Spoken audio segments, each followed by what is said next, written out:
Ένα κλασικό δίλημμα στην αγορά κινήτων για αγοραστές ή επενδυτές που έχουν μια δυνατότητα χρηματοδότησης, που είναι ένα μικρό ποσοστό βέβαια του κοινού, αλλά επαρκτό, είναι αν θα αγοράσουν μια έτοιμη κατοικία ή διαμέρισμα ή θα πάρουν ένα οικόπεδο και θα μπορέσουν πάνω εκεί να ανοιγεύουν μια νεόδυνη κατοικία.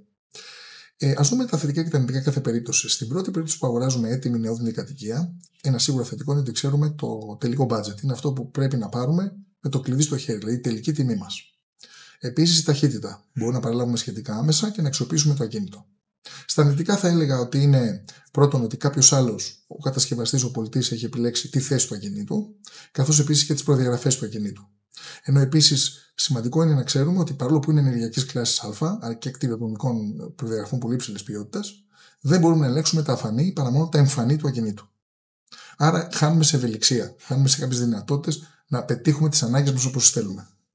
Τώρα, όταν αγοράζουμε ένα οικόπεδο πάνω στο οποίο θέλουμε να αναγείρουμε μια κατοικία, εδώ καταρχήν ένα θετικό είναι ότι έχουμε πολλές επιλογές, γιατί υπάρχουν πολλά οικόπεδα μικρότερου εμβαδού που μπορούμε να κάνουμε αυτό το έργο. Ένα θετικό λοιπόν της υπόθεσης είναι ότι έχουμε ευελιξία. Μπορούμε εμείς να ορίσουμε τις προδιαγραφές, αφού θα ξεκινήσουμε τη διαδικασία από τις μελέτες και θα φτάσουμε στην υλοποίηση.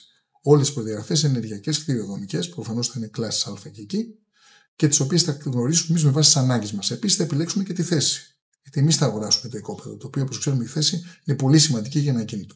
Αρνητικά ποια είναι? Πρώτον, ότι δεν είναι καθορισμένο το budget. Βεβαίως, θα έλεγα ότι δεν είναι. Αν προσέξουμε το budget, μπορούμε να πέσουμε ανά τετραγωνικό μέτρο και κάτω από την έτοιμη νεόδυνη κατοικία, αλλά πρέπει να προσέξουμε πάρα πολύ. Έτσι, γιατί θα είναι στο χέρι μας να επιλέξουμε όλες αυτές τις παραμέτρους που θα ορίσουν το τελικό budget, από την άδεια, τις μελέτες, τα υλικά, τις εργασίες, όλα αυτά. Και δεύτερον, η ταχύτητα. Θα πρέπει να περιμένουμε κατ' ελάχιστον 18 μήνες για να μπορέσουμε να έχουμε έτοιμο το ακίνητό μας. Άρα πρέπει να έχουμε μια προδιαγραφή, να μην έχουμε πίεση χρόνου. Σε κάθε περίπτωση, αυτό που θέλω να πω ότι είναι πολύ σημαντικό και στις δύο περιπτώσεις, αλλά ειδικά όταν κάνουμε την δεύτερη επιλογή που αγοράζουμε οικόπεδο και αναγείρουμε με δικές μας δαπάνες και διαδικασίες, είναι η επιλογή του μηχανικού και του εργολάβου και των κατασκευαστών. Πρέπει να είναι άνθρωποι αξιόπιστοι, με γνώση και να μπορούν να μας υποστηρίξουν πλήρως τη διαδικασία.